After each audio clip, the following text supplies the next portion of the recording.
ইসলামী আন্দোলন বাংলাদেশ যদি না থাকতো, এদেশে যদি ইসলামী আন্দোলন যদি বাংলাদেশ না থাকতো, তাহলে দেখতেন যে অনেক মাদ্রাসা বন্ধ করে দিত এই সরকার। আপনারা জানেন না শিক্ষা সিলেবাসে কি করতেছে। এই দেশ নিয়ে চক্রান্ত, সমস্ত কিছু নিয়ে চক্রান্ত। অর্থনীতি তো নাই বললেই চলে। অর্থ পাচার এদেশে এমনভাবে হয়েছে যেটা এখন আর বলে শেষ করতে পারবো না। আমার 1 ঘন্টা লাগবো এক একজনের নাম করতে। এক পিকে হালদার, প্রসন্ন কুমার হাওলাদার, উনি 12,000 কোটি টাকা নিয়ে ভারতে পালিয়ে গেছেন অনেক আগে। আর এখন তো দেখেন ড্রাইভার সহ এই যে আমলারা কোটি কোটি, শুধু বেনজিন না কিন্তু যারা আছে এই দেশের, আপনি ওই কম্বল বাসলে যেরকম লম্বা বাসলে কিছু থাকবে না, আপনি কি দুর্নীতি ধরবেন? আপনি যা সময় মতন ধরেন না কেন? কি সম্মানিত প্রধান অতিথি, কোটি কোটি মানুষের আধ্যাত্মিক নেতা, জনপ্রিয় নেতা, আমাদের আমির জনাব সৈয়দ মাওলানা রেজাউল করিম পীর সাহেব চরমনাই দামাত বরকতুহ আলিয়া, উপস্থিত প্রধান বক্তা ইসলামী আন্দোলন বাংলাদেশের মহাসচিব হুজুর হাফেজ মাওলানা অধ্যক্ষ ইউনুস আহমেদ, আজকের এই সম্মেলনের সভাপতি, সংগ্রামী সভাপতি, একটি সুন্দর আয়োজন করেছেন আমার খুব আস্থাভাজন নেতা হযরত মাওলানা মুফতি আব্দুর রহমান বেতাকি, উপস্থিত ওলামা একরামগণ, প্রিয় সুধী, আসসালামু আলাইকুম ওয়া রাহমাতুল্লাহ। আজকে দেশের যেই পরিস্থিতি আপনারা জানেন, কি বলবো, এত দুর্নীতি দেশে। আরেকটা বিষয় হলো শিক্ষা। আমাদের সেক্রেটারি রেজাউল করিম আবরার বলেছেন যে কী হচ্ছে দেশে। আজকে একটি সাংবাদিক সম্মেলন করেছেন। উলামা ইকরামগণ জনগণের রাহাবার, জাতির রাহাবার। আপনারা যা করতে পারবেন সাধারণ মানুষ কিন্তু তা করতে পারবে না। সমস্ত মানুষ কিন্তু আপনাদের কাছে যায়। আমরা কিন্তু একজন রাহাবার পেয়েছি, এমন একজন রাহাবার অভিভাবক পেয়েছি, আল্লাহ রহমতে আমাদের পিছে ফিরে তাকানো কোনো ভয় নাই, কোনো ডর নাই। আল্লাহ রহমতে যারা এই ওলামা, জাতীয় ওলামা পরিষদে, আইমা পরিষদে যারা আছেন, তারা বুঝতেছেন, যারা যুক্ত হয়েছেন তারা জানেন যে তাদের মসজিদ, মাদ্রাসা এবং সময়ে সব কিছুতে আল্লাহ তাদের একটা বরকত দিয়ে দিয়েছেন।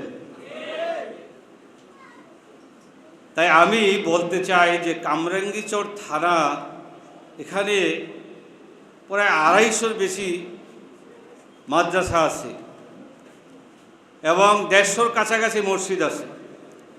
এত মাদ্রাসা মসজিদ কোনো থানায় কিন্তু নাই। সমস্ত আলেমদের, উলামা ইকরামদের সচেতন হতে হবে। ইসলামী আন্দোলন বাংলাদেশ যদি না থাকতো, এদেশে যদি ইসলামী আন্দোলন যদি বাংলাদেশ না থাকতো, তাহলে দেখতেন যে অনেক মাদ্রাসা বন্ধ করে দিত এই সরকার। আপনারা জানেন না শিক্ষা সিলেবাসে কি করতেছে। এই দেশ নিয়ে চক্রান্ত, সমস্ত কিছু নিয়ে চক্রান্ত। অর্থনীতি তো নাই বললেই চলে।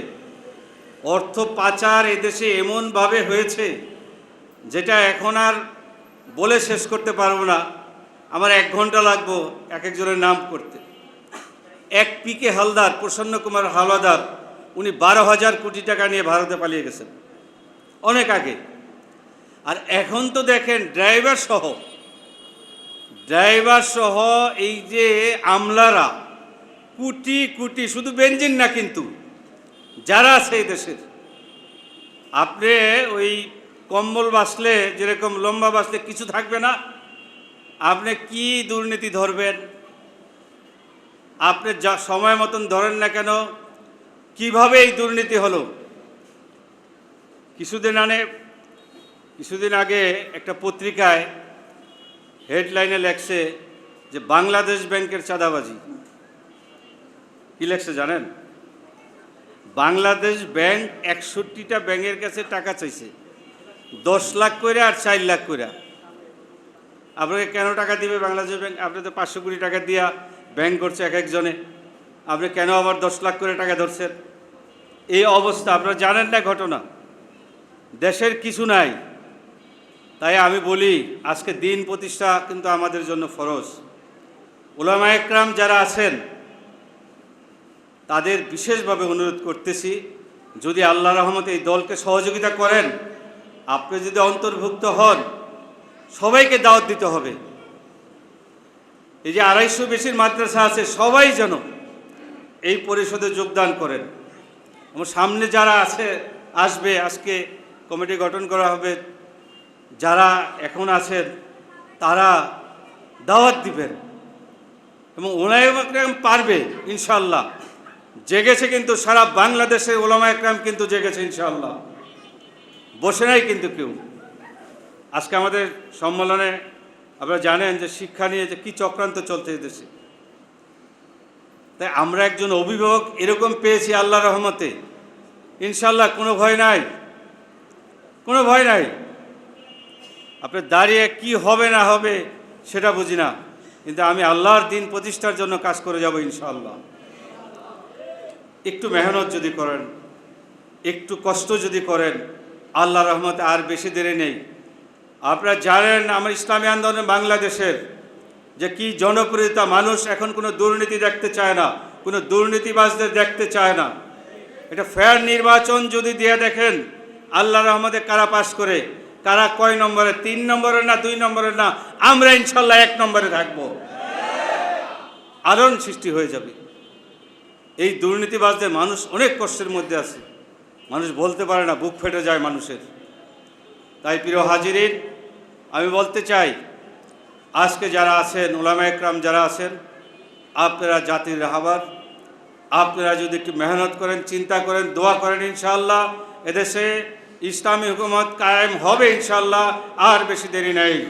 ওমা আলাইনা ইল্লাল বালাগ। আসসালামু আলাইকুম ওয়া রাহমাতুল্লাহ।